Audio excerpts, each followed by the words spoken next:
Bonjour à tous, c'est une joie de vous retrouver aujourd'hui, mercredi saint. Nous sommes vraiment au seuil de ces 3 jours qui sont les plus importants de l'année liturgique, que nous appelons le Triduum pascal. Nous sommes ici au sommet de notre foi, nous revivons les mystères de la mort et de la résurrection de Jésus, par lesquels nous sommes sauvés. Alors, nous entendons aujourd'hui dans la première lecture un extrait du livre d'Isaïe qui nous parle de quelque chose qui est essentiel dans la vie chrétienne, qui est cet état de disciple. Le Seigneur mon Dieu m'a donné le langage des disciples. Chaque matin, il éveille mon oreille pour qu'en disciple, j'écoute. Écouter comme un disciple. C'est aussi le premier commandement que Dieu donnera à Israël au Sinaï. Écoute Israël, le Seigneur est ton Dieu. Alors qu'est-ce que c'est un disciple? Un disciple, c'est quelqu'un qui suit un maître. Un disciple, c'est quelqu'un qui met ses pas dans ceux du maître qu'il a choisi. Jésus est notre maître et nous, par notre baptême, nous devons être des disciples de Jésus. Ça veut dire ne pas penser notre vie selon nos propres critères, selon nos propres idées, mais penser notre vie sur la parole d'un autre, sur la parole de Jésus. Jésus est le chemin, il est la vérité, il est la vie, et nous l'avons reconnu comme notre maître, parce qu'il est mort et parce qu'il est ressuscité, parce qu'il est Dieu fait homme, parce que nous l'avons rencontré, parce que ses paroles sont bonnes pour nous à entendre et que nous en vivons.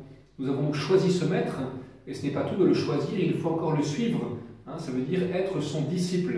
Et être son disciple, ça veut dire donc ne plus penser par nous-mêmes, mais penser comme Jésus, vivre comme Jésus. Il y a un livre qui est très connu dans la vie spirituelle, qui a nourri des générations et des générations de chrétiens, et qui s'appelle « L'imitation de Jésus-Christ ». Et c'est vraiment le cœur de notre vie de disciple que d'imiter Jésus qui est le Maître. L'imiter jour après jour, pour que nous soyons semblables à lui dans ses paroles, dans notre comportement et dans toute la manière dont nous dirigeons notre vie. Si je veux être un joueur de guitare, je vais trouver un maître en guitare, un bon maître en guitare qui va m'apprendre cet art, qui va m'apprendre à pratiquer cet art. Et non seulement je vais choisir ce maître, mais ensuite je vais me mettre à son école, je vais chaque jour m'entraîner selon sa parole, selon ce qu'il m'enseigne, pour grandir moi aussi dans cet art de la guitare. Et c'est ce que Jésus fait avec nous.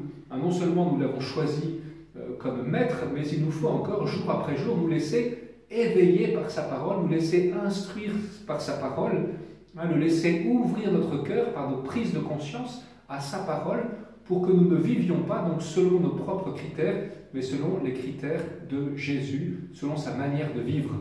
Et ça se fait tous les jours.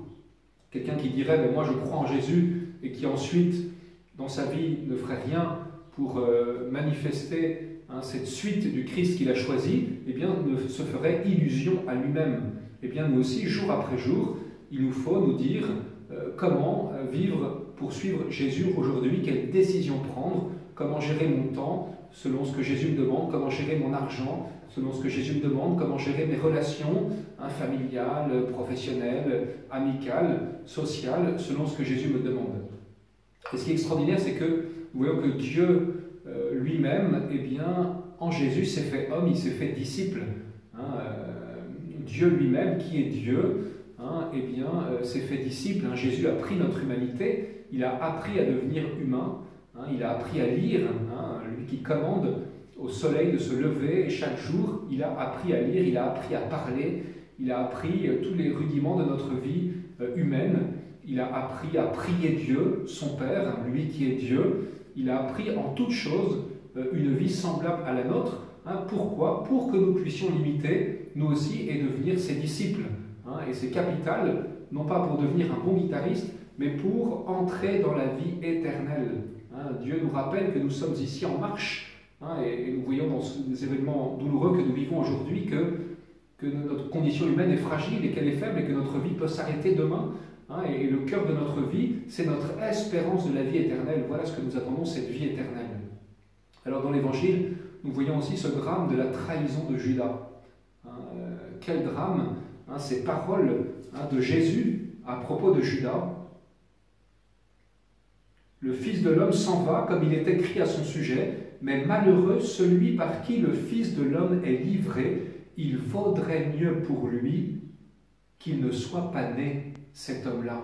Vous voyez, entendons ces paroles de Jésus, qui est notre Créateur, et qui dit il aurait mieux valu que Judas ne soit pas né. Vous voyez, il y a cette détermination aussi de Judas qui s'est exprimée toutes ces dernières années. Il a été choisi par Jésus, il a suivi Jésus.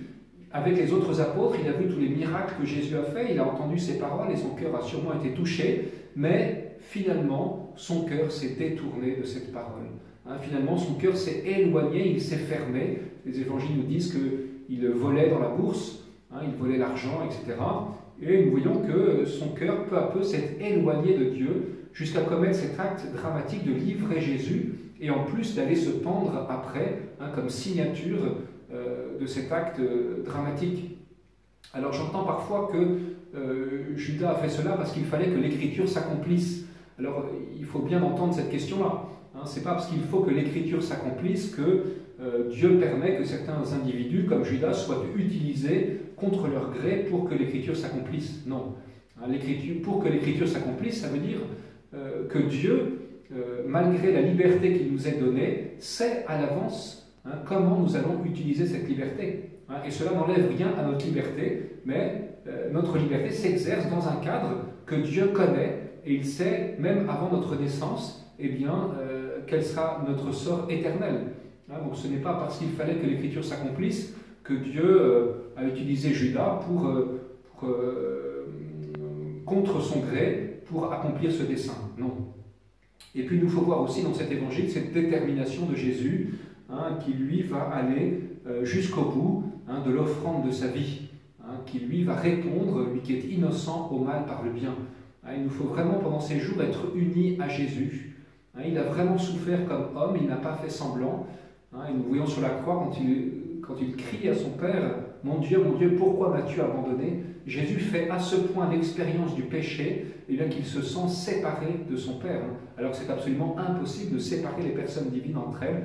Mais Jésus, dans ce péché qu'il va prendre sur lui, va faire l'expérience de cette séparation que le péché entraîne dans le cœur de l'homme, et ce sentiment de désespoir dont l'homme fait l'expérience quand il se sent séparé de Dieu. Voilà, mais Jésus va aller jusqu'au bout pour que la volonté de son Père s'accomplisse. Comme un bon disciple, il va aller jusqu'au bout de ce projet que Dieu a pour lui, dans l'amour, avec ses dernières paroles magnifiques. « Père, pardonne-leur, ils ne savent pas ce qu'ils font. » Voilà, soyons unis à Jésus pendant ces 3 jours, soyons préoccupés de lui, cherchons à le prier, à lire tous ces passages de l'Évangile qui nous rappellent ses œuvres, et cherchons surtout dans notre vie à être disciples et à imiter Jésus aussi dans ces moments de passion. Que le Seigneur vous bénisse.